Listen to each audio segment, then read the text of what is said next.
the OTB Television Network. And they're into the stretch, and Shackelford on the outside, the leader. Astrology coming up the rail. Dance City, Animal Kingdom in the center of the track, and he's closing in at the 8th pole. Animal Kingdom has to get to Shackelford. It is Shackelford in front. Animal Kingdom on the outside is coming. On the inside, Astrology third. Shackelford, Animal Kingdom. Here's the wire. Shackelford holds on to the Preakness.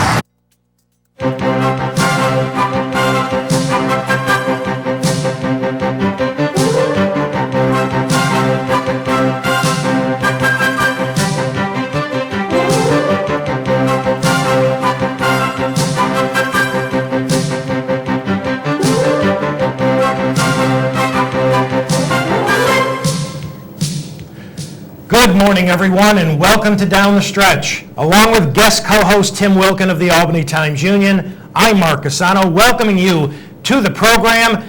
And over the next 60 minutes or so, Tim and I will be recapping the 136th renewal of the Preakness Stakes. Tim was on site last Saturday in Baltimore, so we'll get his thoughts.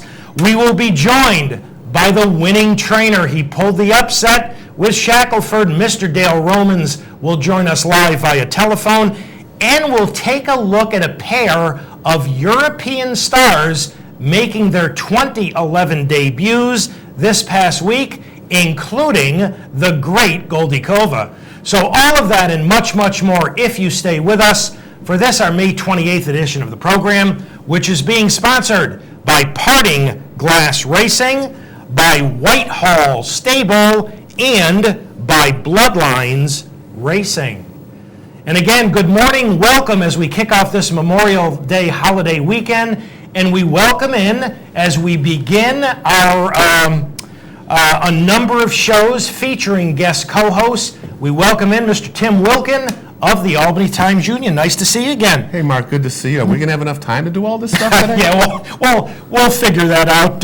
Welcome back to the show. It's been a while. I think 5 long years. My goodness. I guess I made quite an impression 5 years ago, huh? Well, No, I was here after Barbaro, after Barbaro's Preakness. yeah, you and Phil Janak Yes, yep. came in. Well, for those members of our audience, and I can't imagine this is the case in too many cases, but tell the audience a little bit about yourself. You've been with the Times-Union quite a while now. Yeah, I've been there a long time. I think since, I don't know, was Carter president then? No, I was like 86. I went there and I became the second racing guy behind the immortal. That's right. Irreplaceable. That's right. Irrepressible. Matthew Yes. Graves. And once Matt retired, I became the number 1 guy, and been having a ball with it ever since, and been covering Saratoga since 1980. Right. You were the Saratogian before the Yes, TU. I was at the Saratoga, and then would look up to people like you to to teach me things. Yes. And bring Pareca bread. Yes, Pareca's bread. Pareca Yes. bread, whatever. Now, how often are you doing columns in the TU, doing them for the big races, and we'll do them much more for Saratoga? Oh, absolutely. During the Triple Crown, I mean, I write every day. Right. And I do a column Sunday after race day. And during Saratoga, I'll do a column every Sunday. Would like to do one maybe during the midweek if my bosses are listening. Well, hopefully they're watching, yes. And, that Saratoga is obviously the bread and butter for Right. this area, as you well know. And, it's always been a lot of fun. And to go up to the Oklahoma track in the morning, which I do every day, you just can't get enough of that. I do really enjoy it. And something that's relatively new to newspaper journalism, you do a blog on a fairly regular basis. You update it? Social media. Never would have thought that years No. ago. But yeah, we have a blog on the Times-Union called Talking Horses. There it is, timesunion.com. And I update it as much as I can. There's some slow times. Yeah. The winter especially. But during the Triple Crown, like Derby Day, we had over, I think, almost 6,000 hits on it. Wow. So people are interested. The key, though, is to put in the headline a name that people would Google, like Kentucky Derby. Okay. Or Preakness or Animal Kingdom. Right. Or CUSANO. Right, or down the stretch, of course, yes. I'm going to have to start doing that more. Yeah, I would say if you put that in, we would, you'd be taking hits left and right. And you were the leading public handicapper at Saratoga back a few years ago, right? Quite a few years ago. I think the Orioles were still good then. It was 1995. Okay. I mean, that's one of the, it's the average guy out there probably doesn't care what we do up there as far as the standings go. But it's, you know what it's like. It's some people, it's a fierce competitive, and it's good. Yes, it is. I mean, I think that it's something that everyone in the box enjoys to do, and they really pay attention to it. It's like looking at the baseball standings That's every right. day. That's right. And I know you've had some success up there. You're like the evil empire. Yeah, it was maybe a little bit easier before the advent of 3 turf sprints a day, but... Well, you are Mr. Grass. You are Yes. Mr. Grass. Yes, well, it's nice to have you back, and we're going to have a little fun this morning talking about the Middle Jewel in Racing's Triple Crown. And let's get started as we take a look at the field with the closing odds for last Saturday's Preakness Stakes. Astrology, who had never been worse than third coming into the race, was 15-1. Norman Ibs-Bjornsson at 42. King Kanji, Robbie Alvarado, who was displaced for the Derby, was 21-1. The Speedy Flashpoint and Cornelio Velasquez at 16. Shackelford and Jesus Castagnon, fourth in the Kentucky Derby, was 12. Sway Away, who I liked until I saw him pre-race looking like he had just come out of the shower with Garrett Gomez, was 12. Midnight Interlude for 5-time Preakness winning trainer Bob Baffert and Martin Garcia was 13. Dance City, Ramon and Todd Pletcher at 11-1. Mucho Macho Man, great story with Kathy Ritvo and Rajiv at 5. Dialed In going for a $5.5 million bonus for Nick Zito and Robert LaPenta with Julian at 4. The favorite, as expected, number 11, Animal Kingdom. The Derby hero for Graham Motion and Johnny V, he was 2. And a trio of long shots rounded it out. Isn't He Perfect and Edgar at 30. Concealed Identity, the winner of the Federico Tessio, for Sheldon Russell at 25. And Mr. Commons coming in from Southern California for John Sheriffs and Victor Espinoza at 32-1. For the call of the 136th Preakness, here's Larry Colmus. They're off in the Preakness. And Flashpoint, as expected, had a great beginning, and Shackelford's right alongside. Outside of them, Midnight Interlude away, running in third. Dance City, fourth to the outside of them. Then it's Concealed Identity. Astrology is down on the inside. It's Flashpoint and Shackelford, and these two, no surprise, 1-2 and moving right along to that first turn. Flashpoint the leader, Shackelford to the outside in second. That opening quarter blazing, 22 and 3/5 seconds. Astrology is third to the inside. Midnight Interlude is right there running at fourth. Dance City, fifth behind them. Then it's a length and a half to Concealed Identity. Norman Bjornsson is down on the inside. Mucho Macho Man is 7 lengths off this hot pace. Isn't He Perfect is next. And then it's Mr. Cummins, followed by King Kanji to the inside. It's 4 lengths back to Sway Away. And after that, Animal Kingdom, the Kentucky Derby winner, second last, leading only Dialed In, past a 46 4/2 mile. Flashpoint, a neck in front of Shackelford as they head to the half-mile pole.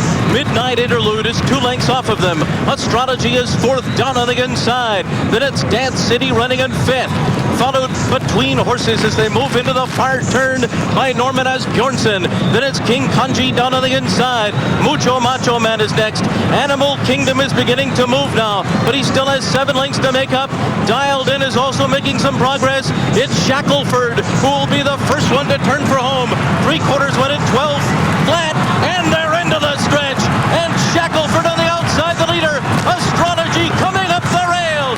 Dance City, Animal Kingdom in the center of the track, and he's closing in at the 8th pole. Animal Kingdom has to get to Shackelford. It is Shackelford in front. Animal Kingdom on the outside is coming. On the inside, Astrology third. Shackelford, Animal Kingdom. Here's the wire. Shackelford holds on to the Preakness. Mike Lawfer and Bill Cubbage's Shackelford stalked the pace of Flashpoint, opened up an upper stretch, then had enough left to hold off the late charge of Derby winner Animal Kingdom to upset the Preakness by a half length. The consistent Astrology, who had been playing catch-up this spring, sat an inside in-behind trip for third. Now, despite bobbling actually pretty badly at the break, I think this was totally overlooked. Shackelford was forwardly placed from the outset, stalking the pace set by Flashpoint, 22-3, 46-4, and 112, meaning that after a very fast opening quarter, the second and third quarters were running 49-2, and Jesus Castellan did a great job of relaxing and giving Shackelford a breather. He would dispose of Flashpoint right there, turning for home, open the lead, but at the same time, Animal Kingdom was rolling from far back, and it was just a matter of how good he was. But on this day, he'd come up a half length short, and Tim, this was a big effort from the winner. You know, it certainly was. I remember when I was talking to Dale before the race, he was saying that if he expected Flashpoint to go, and he said if that happened, because he said he's faster than I am, I'm going to let him go. But obviously he didn't. He went with him. And I thought that the race was won in the second quarter when they started to slow the pace down. Well, absolutely. After the 22-3, no question, they put in a 24-1 second quarter and then a 25-1 third quarter. And Jesus did such a nice job of settling him into stride and getting him to relax. And you know that quite often, after a very fast opening quarter, sometimes horses won't settle. He settled beautifully. Yeah, that's kind of surprising the way he was acting before the race. He looked pretty nervous before the race. Yeah, he did. Now again, to me, one of the most overlooked things coming out of this race was the fact that he bobbled pretty badly at the break. You know, and no one really mentioned that on the telecast. I mean, they said he got away cleanly, but he clearly went down almost to his knees. There's no question. There's no question. But he just, I mean, the recovery was great. I mean, he recovered like he never even had taken the stumble. That's a classy animal. I'll tell you, it's a terrific piece of training in just a 2-week turnaround. Now, I chronicled for you on the show after the Derby that when they went 3 quarters in, was it 13-2, the first 3 quarters in the Kentucky Derby, that it was the slowest by actual time, the slowest opening 3 quarters of the Kentucky Derby in 64 years. 1947. Yeah. So and that day it was a slow racetrack. Slow racetrack, right, which you never see anymore. That's right. It's never labeled slow. But what happened is a lot of people felt that if Shackelford couldn't win having, and this goes in quotes, having his own way on the front end in the Derby, in the Preakness where the pace was almost certain to be quicker, how could he hold on? What I've said to people is that the 113-2 opening 3 quarters in the Derby was more caused by condition of the racetrack that day at Churchill. I had Butch Lair on that morning. He said, I'm not going to pour any water on the racetrack. We've had so much rain. And I think it was so cuppy by the end of that day that while 13-2 sounds anything but demanding, I actually think it was pretty demanding that day. I do too. Because here he presses the pace, forces the issue after bobbling, and has enough left to hold off the Derby winner. And usually, Mark, you know, at Churchill Downs, they try to make that like a parking lot the day of the race, and obviously it wasn't that. So I think the 13-2, and listen, I didn't pick Shackelford because I didn't want to be involved in the pace. I thought that the pace would be rapid. So I wanted a horse who was sitting, what I thought would be sitting just off the pace, but you got to give Dale a tremendous amount of credit. That horse bounced out of the Derby so well, and Jesus Castellan put up a wonderful ride, getting him to settle and relax all the way down the backside. There's no question about that. Dale, and the thing is, when you talk to Dale, you know, he's got such the easygoing demeanor, but he's a very, very, very confident guy when he brings a horse over there. I mean, when he took him over to the Florida Derby and he was 68 to 1. Yeah. Dale was confident that he was going to run big, and he did. Yeah. I mean, I'm going to listen to him a lot more now.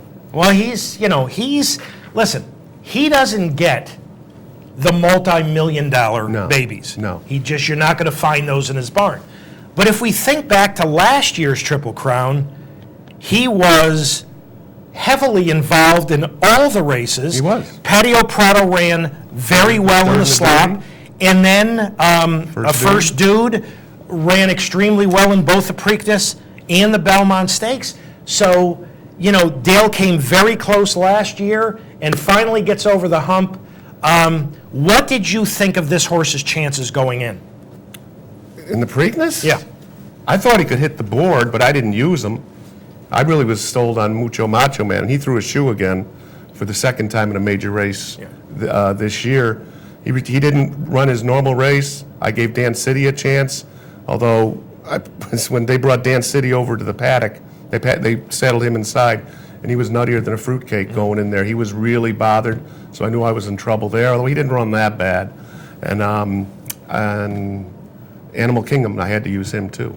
My fourth horse was dialed in. Was it exceptionally muggy, hot, and humid? Because there were a lot of horses pre-raced, including the winner, who looked like they washed out quite a bit. It wasn't boiling hot. It was warm. But it wasn't like it was at Belmont Park, like the Belmont of Big Brown in 2008. I mean, it was comfortable, but a lot of the horses were clearly agitated. Well, the winner was agitated for a while prior to the race. Yes, Then he he was. agitated everybody else during the race by running so well. 156 and 2, last 3.5 furlongs in 44 and 2, final 3/16 in 19 and 1/5. And just a wonderful, wonderful effort by Shackelford. When they turned for home, it looked like Animal Kingdom had dead aim on him. He did. Not a straw in his path. But you know what? And we talked about this off camera. I watched that last 50 yards over and over and over. Didn't really look like he was getting to him the last 50 yards. When they barreled into the stretch, I thought he had dead aim. I thought he was going to catch him. But then, like you said, Shackelford, I don't know if it was Shackelford or if it was Animal Kingdom didn't have enough. Animal Kingdom probably would have liked a little more ground. But you got to give Shackelford credit. The race was shorter than it was in the Derby. And, obviously it set up the way Dale thought it would, and now he's got all them black-eyed Susans. Now, you had a chance to talk to Johnny Velasquez, the rider of Animal Kingdom, immediately after the race to interview him. What were Johnny's feelings? Like, he thought, I talked to him twice. I talked to him on the track, and then I talked to him out at the stakes barn afterwards. And Johnny said it was different in the Preakness for him because when Animal Kingdom broke in the Preakness, he was getting dirt kicked back at him in the face. Right. And he had never, ever had that happen to him. And John said it took a while for him to figure out just what was going on. When he was in the Derby, he was getting dirt kicked, it was getting kicked him into his chest because he was farther back. He was covered up more in Yes. the Derby. There were horses in closer attendance, so he was getting covered up. John knew that they were in trouble early. But then when the Animal Kingdom kicked in, he said at the quarter pole, he thought, I have a chance to win this thing. But he said the winner was just too good, and that's what it was. It's too bad because we would all love to have seen a Triple Crown. Yes, particularly the NYRA executives were, I've said this for decades. The most important thing as far as the Triple Crown and as far as horse racing going to New York for the Belmont Stakes is the possibility of a Triple Crown winner. Not necessarily getting a Triple Crown winner. Yeah. Because it doubles attendance. Yeah. Maybe 2.5 times Yeah. the amount, and the national exposure is there. But Animal Kingdom didn't have a straw in his path the last He had no 5/16 of a excuse. mile. He had no excuse at He all. just wasn't good enough No, that he just day. wasn't. Graham Motion is one of the nicest guys and most talented trainers in the game. How disappointed was he after the Preakness? I caught up with him in the jocks room. He'd gone up to speak with Johnny, and obviously very disappointed, but also very classy. He wanted to give credit to Dale Romans, who actually showed him how to get to the winner's circle in Kentucky. Yeah. He said he didn't think he had to do that for him at Pimlico. But Graham is such a class act. When I was down at the Derby, I called him up the day that Johnny was put on the horse. Right. got his cell phone, got his message. Like an hour later, he came up looking for me in the press box. He sent someone in looking for me. He didn't want to come in and have a lot of people talk to him.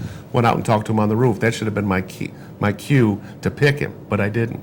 No, Graham is a class individual, and then they put the horse on a van that night, sent him back to Fair Hill. And if you've never been to Fair Hill, take a trip up there. It's gorgeous. It's the most beautiful training facility I've ever seen, and I've been to the Oklahoma.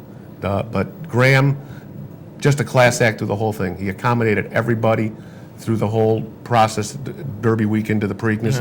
When people would call, and he referred people to his secretary, he returned everybody's call. Yeah. Class Well, act. He has been a class act. We've been interviewing on this show forever. Yeah. We go all the way back to Better Talk Now, and he's a terrific gentleman. The second choice in the race was Dialed In from Nick Zito. He was the beaten favorite in the Kentucky Derby. He was bet down to 4-1 in the Preakness as second choice. He was going for a $5.5 million bonus because he had won the Holy Bull and the Florida Derby, and Frank Stronach owns both Gulfstream and Pimlico as well. $5.5 million. He was actually going for $6.1 million had he won it, but the bonus was $5.5 million. Basically, the bonus, which I think is a little too much, but that's neither here nor there. Well, Frank's got the money. Yes, he does. The bonus served a useful purpose because what are the chances, in your opinion, Dialed In would have been within 500 miles of Baltimore, Maryland for the Preakness had there not been a bonus? What did Nicky say to you after the race? Zero chance, I think. Nick would have, no trainer likes to come back 2 weeks. Nick didn't do it last year No, with of course Icebox, not. even though he said now that he should have. I talked to him after the race, and, God, he was looking at $500,000 payday for his. Yes. If he had won. He looked like he just lost his best friend when he was sitting there over at the stakes barn. And I said, well, would you have run without the bonus? And, Nick is a horse guy first. Yeah, sure. The best interest is with the horse. He thought the horse was good enough. He had come out of the Derby well enough that he could get, he wasn't going to send him if he wasn't right. And like Nick said to me, he goes, what do you want me to do? He goes, you want me to climb up on the roof at Pimlico and jump off? It's devastating. I mean, Bob LaPenta certainly doesn't need the money, but for a bonus that much, you've got to go. Listen, anybody can use $5 million. You have to go if you have that kind of bonus on the line, don't you? Yes, absolutely. People would be ridiculing Zito for not going probably if if he hadn't gone to the Preakness with that bonus on the line. So it was like really, the guy was in a no-win situation and he lost. Well, I liked him in the Derby. I liked him coming off his races in Florida, and I thought he ran horribly in the Derby. I didn't like him at all coming back in the Preakness. Now, he did suck up for fourth, but you know what? Other than the first three finishers, obviously Flashpoint led the race, till about the quarter pole, and Dan City ranged up on the far turn a little bit before flattening out. But basically, the 1, 2, 3 finishers were the only horses other than Flashpoint leading to be involved in this Preakness. I know. Nobody made a run. That was it. Let's take a look at the complete order of finish for the 136 Preakness. In a couple of moments, we will hear from Dale Romans and find out the chances as of May 28th that Shackelford will run in the Belmont. It appears that Animal Kingdom will go in the Belmont, and I don't mind telling you folks, that's kind of a pleasant surprise to me because, Tim, we know that more often than not, these trainers and owners don't want to put these horses through 3 tough races in 5 weeks. And especially the Belmont Stakes, which is a mile and a half, and when's the next time they're going to run that? Never. Yes. It's great for the game. I know that I think there's a lot of Barry Irwin here. He wants some vindication for the horse. I don't know how well you know Barry, but he's a guy that speaks his mind. Oh, yes. He sent me an email. He was all mad at me for something I wrote about. Well, that's okay. Oh, I That's don't all care. right. I means wrote he's it. reading you. Absolutely. But I think it's, if you can't have a Triple Crown, the next best thing is having the Derby and the Preakness winner. There's been the Belmonts that people, they say are snoozers because they don't have a Triple Crown on the line. But remember 2009 when people were ripping apart the 3-year-old crop?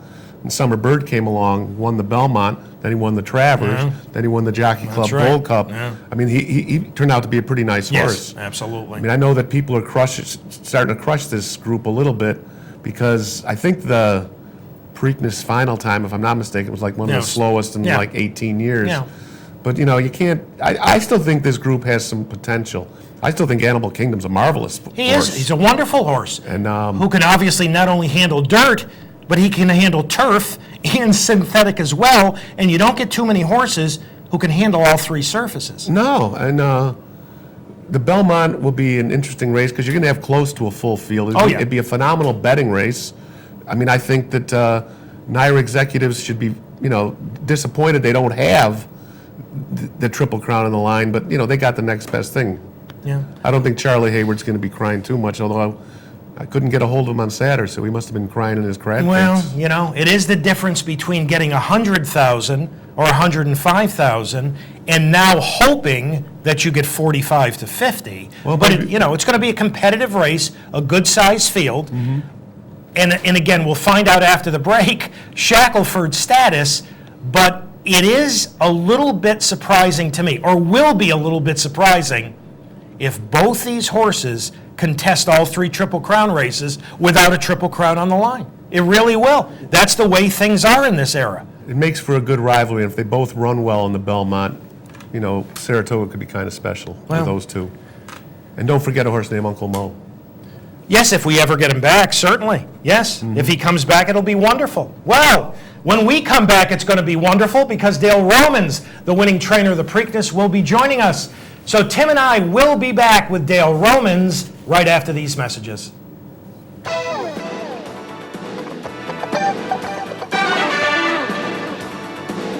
This is the OTB Television Network.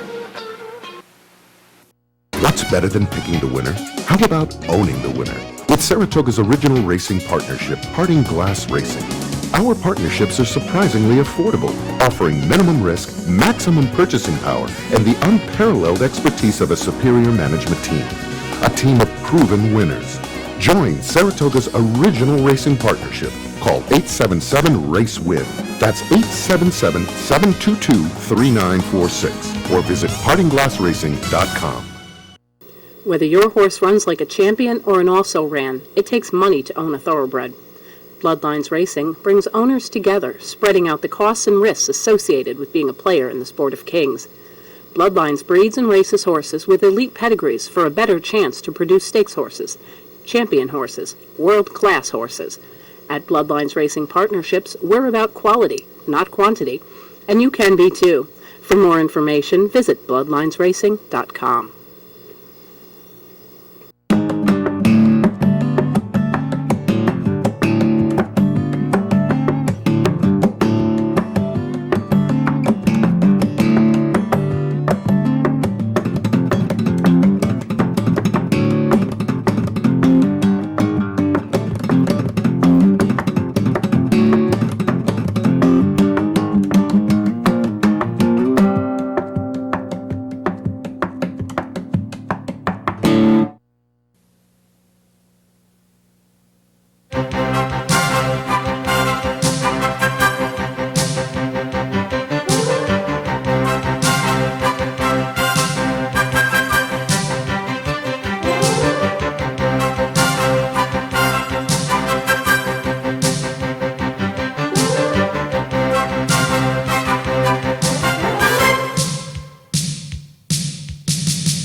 Welcome back to Down the Stretch, everyone. Guest co-host Tim Wilkin of the Albany Times-Union. To my left, I'm Mark CUSANO, and we now welcome in the man who engineered the upset last Saturday at Pimlico. He won his first Classic in Maryland. He joins us live via telephone this morning from Kentucky. Ladies and gentlemen, the trainer of Preakness hero Shackelford, Mr. Dale Romans. Dale, Mark CUSANO welcoming you back to Down the Stretch. Hey, well, thanks for calling me. Dale, congratulations. Way to go. Thank you. It was a great day. It was a great day all the way around. Pimlico treats you so well, and to win a Classic, it's just been an unbelievable week. Dale, you won the Dubai World Cup, which was worth quite a bit more money with Roses in May. You won a Breeders' Cup race with Tappett's Fly, which actually may have been worth a little bit more money. But was this the biggest and most important victory of your career? Oh, by far. By far. I mean, to win an American Classic is, like I said in the paper the other day, these three races are why people buy horses, to try to get into one of these three races. And not to diminish those other races. They were great races to win, but nothing like a Classic. Well, to discuss the Classic victory of Shackelford with Dale, here is Tim Wilkin. Hey, Dale, congratulations once again. How are you today? Thank you. Doing well. I said it's softballs, but you said fastballs, right? I don't say. I told you I can handle fastballs. Is the celebration stopped yet? Well, you had to get back to the real world and running our everyday horses and taking care of the rest of them in the barn. But we're still on a pretty good high. Now, I have to ask you about. I know there was that big bonus that Dialed In was going for, but you got a pretty good bonus from a restaurant, correct? Yeah, from Malone's. It's the Taylor boys at Stan Forestry in Florida told me if I want a grade one with forestry colt, I had lifetime eating rights at Malone's, the restaurant they own there in town, which might be the best one in town. So I'm going to hold them to it. Is that in Lexington? It is in Lexington, so I might have to drive every once in a while to get a meal, but it's a pretty good spot. So wait, this is lifetime? Oh. Lifetime. But now Frank Taylor texted me the other day and said I didn't read the fine print. I had to be under 225 pounds. Do you get to take guests with you? Yeah, I think it's just for me. Oh, so you can't take me? But I can do enough damage on my own, believe me. Yeah. So I don't get a free dinner if I come down there. Right. Right? That's right. Yep.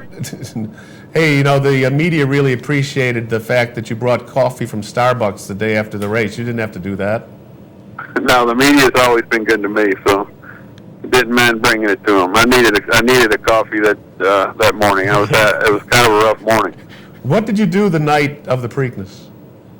The Pimlico, unlike everywhere else you go, they have a big tent outside the Preakness barn. What makes it so unique, for one, is people may not realize is every horse in the Preakness is in the same barn. Right. Everybody ships in. I mean, there are very few Pimlico-based horses that are running, so everybody's in the same barn.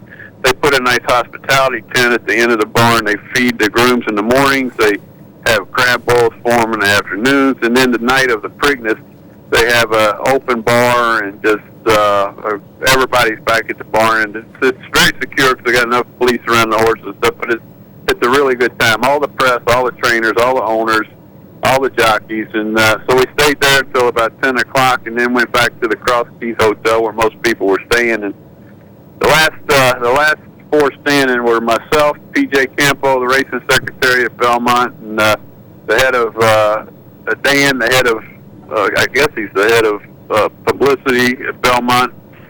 And Dan Silver. And Timmy Poole, Dan Silver and Timmy Poole. We were the last four when they ran us off. And what time was that? Probably around 2 o'clock in the morning. Is that late for you? That's real late for me. That's real late for me. I'm not much of a drinker to begin with, but yeah, that's way past my bedtime. Before we look at the race, Dale, before the race itself, it looked like Shackelford was really washed out. That's something that he usually does, isn't it? Well, he gets hot and he sweats a lot, but it's not like it's a nervous reaction. He gets on his toes and he's on the muscles, but he's not nervous and shaking, and he gets a little headstrong, and he does, when it's hot, he sweats. He did the same thing in the Florida Derby, and it didn't bother me near as much as I did watch the coverage last night for the first time NBC sent me a tape, and it didn't bother me near as bad as it did everybody on TV. So he was not expending any nervous energy or anything like that? I don't think so. I think he was just revved up, ready to go, and it was a hot day, and he's a horse that sweats a lot when it's hot. So we're going to take a look at the race, Dale, in a second here, and I know you can't see it, but kind of talk us through it. Now, did he stumble coming out of the gate? Were you worried then at all? Yeah, that spooked me a little bit. He did stumble coming out of the gate, but he recovered quickly, and Jesus got him back up on his feet, and then they just went on about their business. Now, you had said earlier that if you expected Flashpoint to go, and if he was going to go, you were going to let him go. But were you a little closer than you thought you would be? Well, a little bit, yeah. But we, in the paddock, kind of decided to go ahead and let our horse just get in a good rhythm and run, however fast he was going. And you know, that's what Jesus did. I said I didn't want to take a hold of him at all. And so he just took a long line and sat there and let him run. Was the first quarter of concern to you, how fast it was?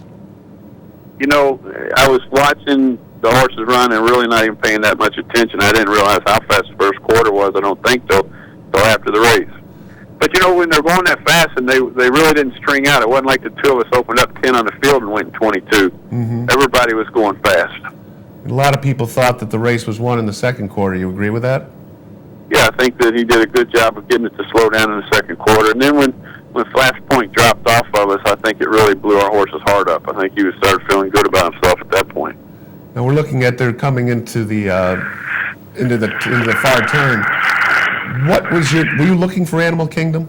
I was looking for anybody that was going to come running, and it didn't look like there was anybody really making a big bold move like there was in the Derby. When did you think the race was won? When did you think you had it won? Really, when they got to the 8th pole, and he was still running pretty smooth, I thought we were the horse. I didn't think they were going to catch us, and you could see Animal Kingdom coming, but I didn't think at any point it looked like he was going to get by us. So you never thought Animal Kingdom was going to beat you, even when I did. I did, because our horse was still running. I mean, our horse was down running, and he was trying hard, and Animal Kingdom was running, but it just never looked like to me that he was going to get there. No, Dale, I think your horse has been double-digit odds, I think, in 6 of his 7 starts. His next start, he probably won't be. Yeah, that's true. Hopefully he'll start getting a little respect. Now, the next start, will it be the Belmont Stakes? If everything goes well, it will be. He's going to leave Churchill Downs tomorrow afternoon around 5 o'clock and arrive at Belmont Monday morning. Does your gut think he runs on Belmont Stakes Day? Yes. How's he bounced out? He's training super and trained great today. He went 2 miles and jogged a mile, galloped 2 miles and did it great and came off the track fresh and feeling good. And he just comes out of every race in good shape. Do you think he knows he did something special? Well, I think he knows he's getting an awful lot of attention. So hopefully he realizes he did. Now, does he remind you at all of First Dude? They're different horses. I mean, they both were running, you know, First Dude ran up close to the pace all last year, but they're totally different horses. This horse has a little more turn of foot, and I've always said, like, First Dude was a big freight train. You get him going, and you couldn't stop him, and he just got a little stronger as he went. This horse can sprint away from horses when he needs to. How special is he to you right now?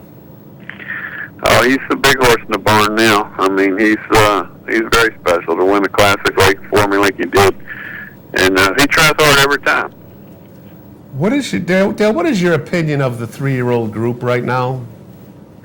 Well, I keep preaching that they're better than everyone says. I think it's there's several nice horses in this group, and it's kind of an even bunch. And you know, Uncle Mo, I think, is definitely the head of the class last year as a 2-year-old, and we'll see how he comes back. Hopefully he'll bounce back, but I think it's a good, solid group of horses. Now, the rivalry that people are talking about starting up here between Animal Kingdom and Shackelford, does that get you jazzed up a little bit? Yeah, I mean, it'd be great if they could, if they both stay sound all year and they can both compete in a lot of the same races. It would be great for racing, and it'd be a lot of fun. I mean, how many times would you like to see Shackelford run this year? Well, we're going to take them all one race at a time, but, you know, of course, the big goals are or the first of Belmont, and then hopefully we can Haskell, Travers, those types of races this summer, and end up here at Churchill in the Classic. When you said Haskell, does that mean the Jim Dandy probably not in the mix right now? Jim Dandy is in the mix too. I mean, when it comes into the summer, we'll have to decide which route we want to take. Well, Dale, I just want to thank you for your time, and Mark's going to have some questions for you, if you don't mind, about your grass horses. Yeah, Dale, before we let you go, let's talk about a couple of grass horses, beginning with Patio Prado. And as our audience watches his victorious final 3/8 in last Saturday's Dixie, he's the gray last on the screen. What happened to Patio Prado this day, Dale? Well, he ran a great race, and he came back to the Winter Circle Sound. He walked out of the Winter Circle Sound, but when he got back to the test barn, he started limping, and he broke the top of his sesamoid. It's a small bone in the ankle, and that's kind of what happens. They usually get sore about a half hour after they do it. It doesn't always happen immediately, and he has been retired. We haven't made any final stud arrangements yet, but he'll be standing stud somewhere next year. He's a great horse. He was great to us, and he did get plenty. He made $1.7 million, won a Grade 1. He's Classic placed on dirt. He's Grade 1 placed on poly, Grade 1 winner, multiple Graded Stakes winner on turf. He only got beat 5 lengths last year in the Breeders' Cup Classic on dirt. So I think he's going to really make an impact on our breed. In all likelihood, did the injury happen during the race? Yes. Yeah, there's no doubt. A broken sesamoid, is a bad step injury. At some point in the race, he did it. Dale, with the way that the male turf division is this year, and Patio Prado is a little unusual. I mean, this is a horse who can go 9 furlongs to 12 furlongs on grass. Were you expecting a huge year out of him? I really was. I was expecting him to have a great year and be contending for turf champion, or even trying back on the dirt at some point and prove that he could win a Grade 1 on dirt. But it was a big blow. Well, you've got another fine middle distance turf runner in Little Mike, who was scratched out of the Woodford Reserve on Derby Day. Give our audience an update. Why'd you have to scratch that day, and what's going on with Little Mike? Well, Little Mike's doing good now. He had a little bit of a cough, a little spike, a little temperature, and it wasn't long, but it was enough that we were concerned about it. He's going to actually breeze in the morning, and then I think he's going to get on the van to New York with Shackelford to run up their Belmont weekend. Oh, he'll be ready for Belmont weekend, and down the road, I assume you're looking at the 2 middle distance turf stakes at Saratoga, the 4-Star Dave and the Baruch? Yeah, they would definitely be on races we're going to be looking at. Well, Dale, all congratulations, first of all. Great job with Shackelford. Congratulations on winning the Preakness. And as always, thank you so much for your time. Thanks for having joined us this morning on Down the Stretch. All right, guys. It's always good to talk to you. Thank you, Dale. Dale Romans, ladies and gentlemen. And it took a while for people to maybe stop pigeonholing Graham Motion as a turf trainer. Right. Now it probably took getting a victory in a Classic for people to wake up to the fact that with the type of stock he's had, Dale Romans has had a terrific career. He really has. Dale Romans is just a good trainer, period, on any surface.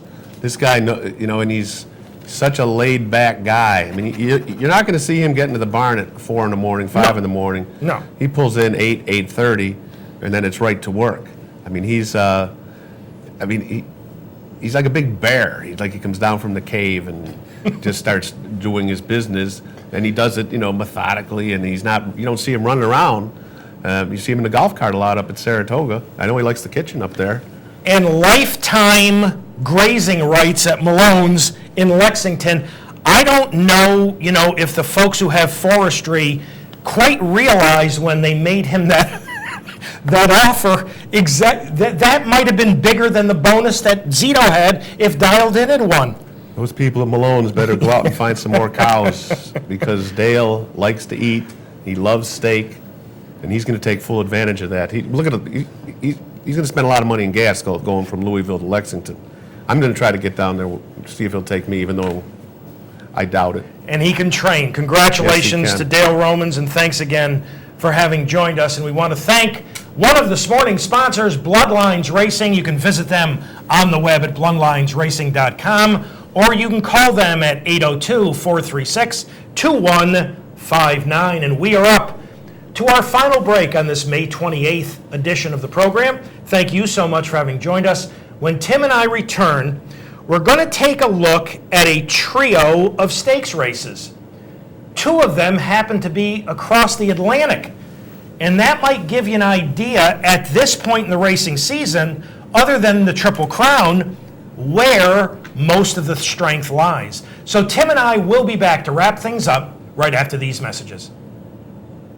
You're watching the Off Track Betting Television Network.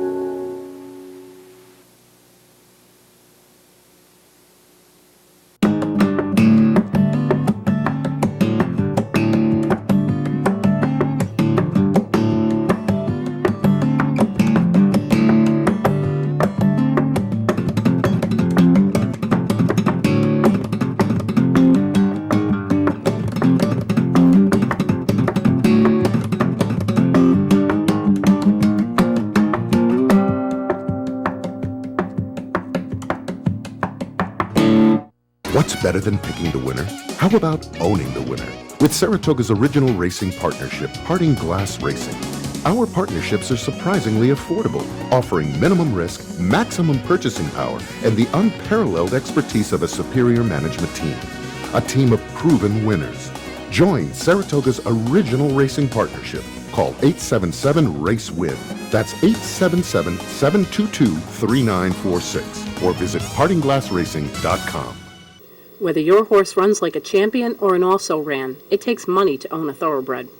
Bloodlines Racing brings owners together, spreading out the costs and risks associated with being a player in the sport of kings.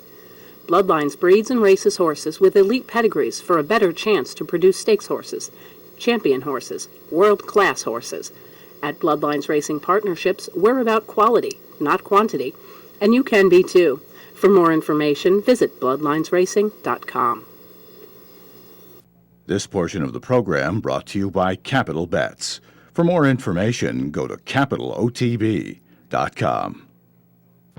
Catch the excitement with Capital OTB online. It's now easier than ever with internet wagering at capitalotb.com. Wager online and get track odds, online contests, membership specials, and it's secure and fan-friendly. Whether it's a big stakes day like the Kentucky Derby, Belmont Stakes, Travers Stakes, Breeders' Cup, or just a great day of racing, wagering online at capitalotb.com is always simple and easy. Sign up today at capitalotb.com because your chances are better with Capital OTB.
Welcome back to Down the Stretch, everyone. Tim Wilkin from the Albany Times-Union. To my left, I'm Mark CUSANO. Our thanks once again to Dale Romans for having joined us. Now, going to take a look at some stakes action, and we're actually going to begin in Europe because two of their real stars made their 2011 debuts this past week.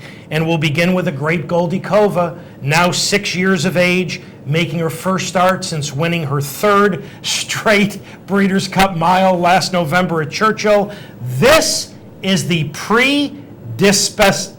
I knew I wasn't going to be able to say this. Well, you know I can't. Dispahan, and she is second in the blue and white silks. This is just a few yards shy of 9 furlongs, which is her absolute limit. She's going to make the lead here and hold on gallantly to hold off a rally by Cirrus de Anglis to win by a neck. Tim, this is absolutely remarkable in that this is her 13th Group 1 or Grade 1 victory. That is just incredible. Well, it's phenomenal. And, you know, the people over Freddie Head and those people over there, you know what they have on their sites? They want to have a four-peat for Goldikova in the Breeders' Cup Mile.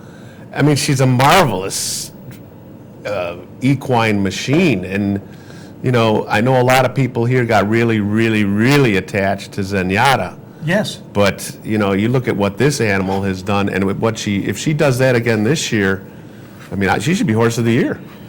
Well, you know, mares, I think, have more of a tendency at some point in their racing careers to go off form, and this certainly wasn't the case with Zenyatta. But even Hall of Fame quality mares, if you take a look at their race records, many of them at the end of their careers were well off form. Some of them lost their last 4, 5, 6 career starts. She seemingly never goes off form. No, and that's, you know, and this isn't meant disrespectfully, she's a freak. I mean, she is a horse that just loves to run.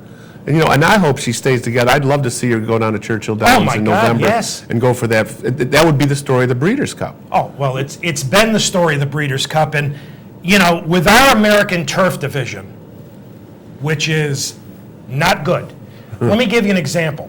I think, I didn't research this, but I think the only multiple Grade 1 winning turf horse thus far this year is Get Stormy. He won the Maker's Mark Mile, which is a Grade 1. He won the Woodford Reserve. Get Stormy is a wonderful racehorse. I would love to own him. He was last in Goldikova's Breeders' Cup Mile last year. If she's right and doesn't draw post 27, which she might be able to overcome. She might. I got no idea how they can even get close to her. No. She is that sensational. Freddie Head has done a great job. Olivier Pellier was up. The only question now, does she go to the Queen Anne next? And later in the year, as Tim mentioned, going for the Grand Slam. 4 in a row in the Breeders' Cup Miles. She is simply sensational. And the way horses are raced and retired prematurely in this day and age, tell me the next time we are going to see a racehorse, and she's not done yet, with 13 Group or Grade 1 victories. That's a lot. You and I will be long gone by the time that happens. Well, I certainly will be. Yes, now, obviously, Goldikova is the European that all American racing fans know very well. But another Eurostar returned earlier this week. Workforce last year was a little inconsistent, but he won the Epsom Derby and the Arc de Triomphe. That's pretty good. That's not too shabby. And he would have been the overwhelming favorite for last year's Breeders' Cup Turf, but his trainer, Sir Michael Stout, scratched him on the day of the Breeders' Cup because he said Churchill Downs was too firm. And I'm very glad that happened because I picked Aunt Midge and bet on Aunt Midge. Dangerous Midge? Dangerous Midge. Aunt Midge? Aunt Midge, not Aunt Midge, Dangerous Midge. Nice selection. Nice selection. Nice selection. But I was obviously very scared of Workforce. Yes, I would be very scared of Workforce. And Dangerous Midge paid $19 that day, so and it money, didn't bother me that no. Workforce scratched. Just proving once again that money goes to money. Well, Workforce reappeared earlier this week at Sandown in the Brigadier Gerard Stakes. He is in the Juddmonte colors toward the middle of your screen. In a couple of seconds, he's going to be toward the right of your screen. Workforce is going to run down the early leader to post a solid victory here, although he had to earn it. He had to work for it. Ryan Moore was up for Sir Michael Stout. Michael Stout had said before this race, folks, Workforce is in desperate need of a run. And Tim, I guess this is what class is in a racehorse. He wasn't ready, but he prevailed. Class always wins out, and this is obviously a very classy horse. I mean, I would think big things are expected of him the rest of this year. And if he comes to the Breeders' Cup this year and he runs, I won't be picking against him. Well, they're going to try to get to the Arc de Triomphe again, which anytime you go to the Arc, it makes the Breeders' Cup turf questionable, although they were trying to do that last year. How they get to the Arc de Triomphe is another story. Do they use the King George? Do they use the Eclipse Stakes? Do they use the Prince of Wales? So here we are in our stakes recap segment. And other than the American Triple Crown, we begin it with 2 European stars. So Tim, I ask you this. In the last several years, we have been very spoiled and very fortunate because we have had racehorses like Curlin, the underappreciated Rags to Riches, Rachel, and Zenyatta. And we know that not only American racing fans, but the general media in America takes the fillies, particularly when they run against the boys and beat them. That's a fabulous story. But here we are nearly 5 months into the American racing season. 5 full months. Other than the Triple Crown, other than Shackelford and Animal Kingdom, is there a horse in America that gets your juices flowing, that you really want to see? Remember, Uncle Mo's at Windstar. I mean, he's nowhere near the racetrack. Is there an American thoroughbred that gets you pumped up? I mean, Uncle Mo did, and I hope he still does. I mean, I know that he's putting weight back on. They still haven't figured out what's wrong with him. But if he gets back to the races, he'll obviously become a focal point of people's interest. But, you know, you look at outside the Triple Crown, no, you got to go to Europe. Yeah, it's pretty. It is pretty rough at this point. Now, listen, things are going to change when the 2-year-olds, hopefully, start getting cranked up. But we have been spoiled, and with so many premature retirements, you know, the great racehorses or the outstanding racehorses retire a year or 2 early, and when a lot of them continuously do that, it has a profound impact. And right now, listen, I like watching Blind Luck run. I think she's a wonderful filly. She's a very exciting filly, but they're not planning on running her against the boys. No. So that's not going to generate that real rush. So right now... But maybe that changes if the boys don't, you know, if the boys aren't as tough as some people might like. Maybe Jerry Hollendorfer changes his mind. Maybe.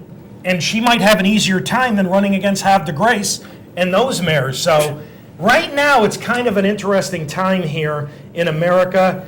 And unfortunately, Morning Line, the winner of the Carter Handicap in his last start, and the expected favorite for Monday's Met Mile, will be forced to bypass that big race. Trainer Nick Zito said the colt had some tenderness in his left front foot, and when he couldn't get a much-needed workout into him, forced to pass the race. You know, that's a horse that Nick really has gotten an affection for because he tries so hard all the time. I mean, whenever he runs, you're going to get your money's worth out of him. We'll see him again down the line. Yeah, he ran huge in the Breeders' Cup Dirt Mile. That was just missed. Brutal beat last year. Nick had a lot of those last year. Yes, he did. Yes, including when I was on him in the Travers. Nick will now look for the best way to get Morning Line to the Whitney, you know, and he's going to have to find a race somewhere at Belmont Forum. Now, Monday's Met Mile drew, you know, a highly competitive field of 11, which includes, and I don't think this has ever happened in Met Mile history, 4 New York breds. And they're good New York breds, but 4 of them. What's that say about the Met? As we talked earlier, is it the overall quality of the older handicap division not quite where it should be? Or the upper echelon of the New York breds, are they that much better? I think it just speaks volumes for the New York breeding program. And, you know, I'm sure there's people at farms all over the state that are, you know, doing an Irish jig knowing that they got these kind of horses that are running in a big race in New York. Okay, yeah, maybe the open division isn't as strong. Yeah. But, hey, you give the New York breds their due. They belong there, and then I wouldn't be surprised to see one of them win it, maybe Haynesfield. Yeah, we got Haynesfield, You Wanna Twist, Stormy's Majesty, and I.B. Boye. So, those are good, really good racehorses. Kenzai's in that race, too. He hasn't won a race since the Jim Dandy. And Tackleberry, you couldn't beat him at Gulfstream Park this winter, will be racing on Lasix for the very first time. He's been one of the rare racehorses to be clean of Lasix. He bled a little bit in his last start, so first time Lasix on Monday. We'll see if that moves him forward. Good betting race. Yes, it is a terrific betting race. And talking about a terrific old racehorse, Brass Hat. The multiple graded stakes winning 10-year-old has been retired. The venerable gelding who won, among other races, the Don, the Mass Cap, the New Orleans Handicap, and way back when, the Ohio and Indiana Derbies. He won 10 times from 40 career starts, earned $2.2 million. We had Buff Bradley on the show numerous times during Brass Hat's run. He won $2.2 million, but he should have won another $1.2 million because he was second in the Dubai World Cup. They disqualified him for a medication violation, which Buff Bradley and his dad vehemently denied. They fought this to this day, and you got no chance to win that kind of fight in Dubai. You have no chance. He was a terrific old racer. And the thing about him is, he broke the same leg twice. I mean, you break a leg once, you don't race again. This horse came back, raced after he broke his leg again, and still came back. I remember when it was 07, I think, when he ran in the Woodward and the Whitney. I mean, he finished off the board in both. But just a tremendous story. And back then, Willie Martinez, I believe, was riding him. And I believe they're planning a day for him. It might be today at Churchill Downs to honor him as he heads off into retirement. I mean, you got to salute that horse because, you just don't see that anymore when a horse has so many physical problems, and they're usually just saying, well, this horse wanted to run. I think he won a stakes last year as a 9-year-old. He won did. like the Sycamore or something at Keeneland. Yes, he did. I think that was his last win. We need more like that. That's not a premature retirement. The Clark Handicap, I think, was his last start. Okay. We do want to show you the stretch run of an American race. Last Saturday at Hollywood, the Milady. Here's the stretch run. On the outside in the pink silks, number 5 is St. Trinian's. She appeared solidly best in here. She's going to cross the finish line first by 1.25 lengths.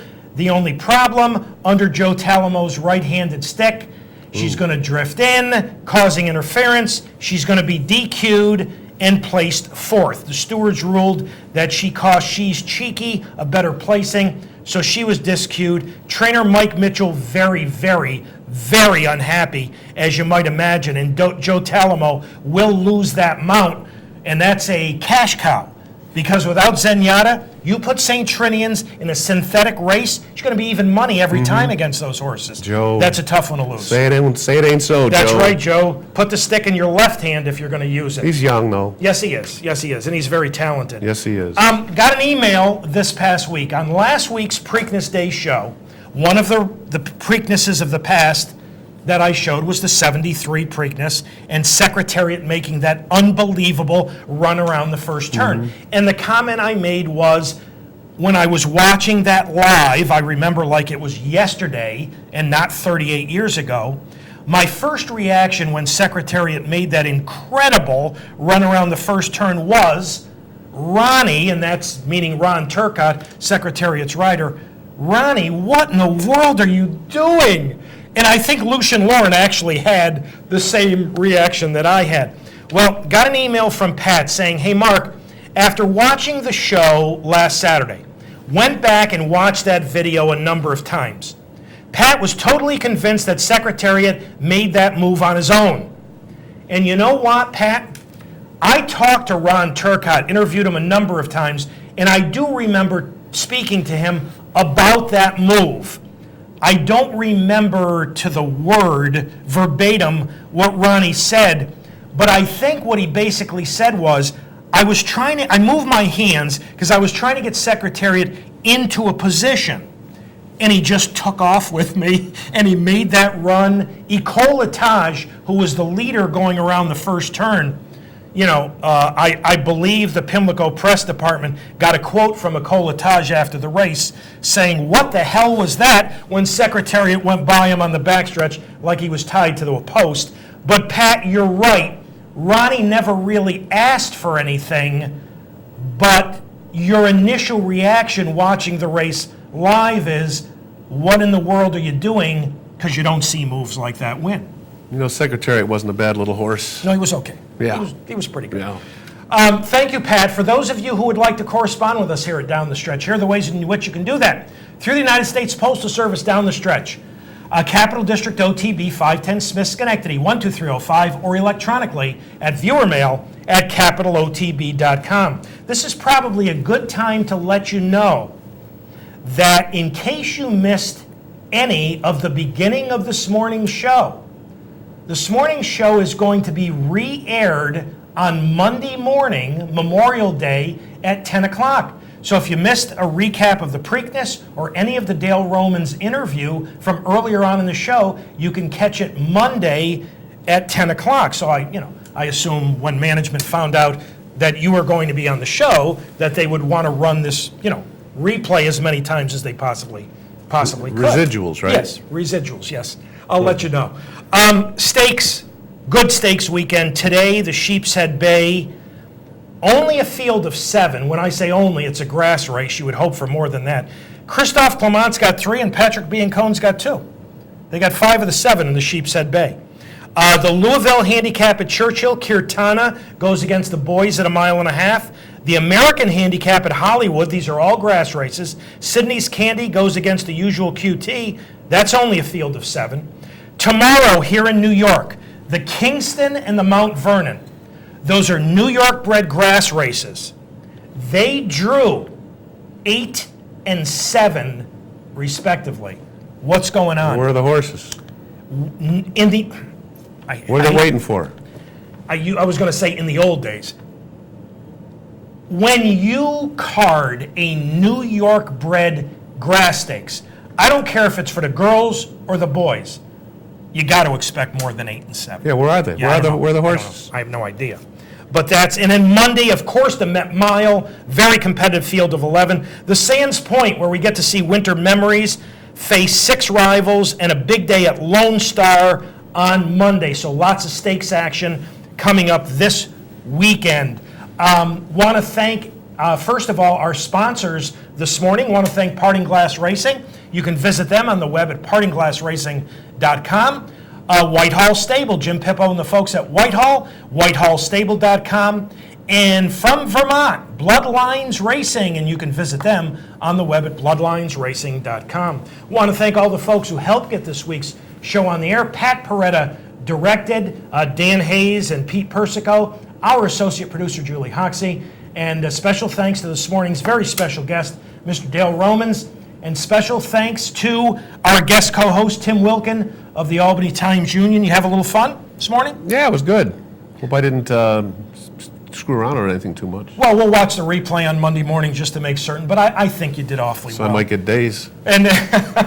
And maybe we'll be able to do this again later on in the year. Be great, Mark. Thank you. A lot of fun. And next week, my colleague at the Gazette, the prolific author and handicapper, Bill Heller, will join me as a guest co-host. Enjoy your weekend. You too, Mark.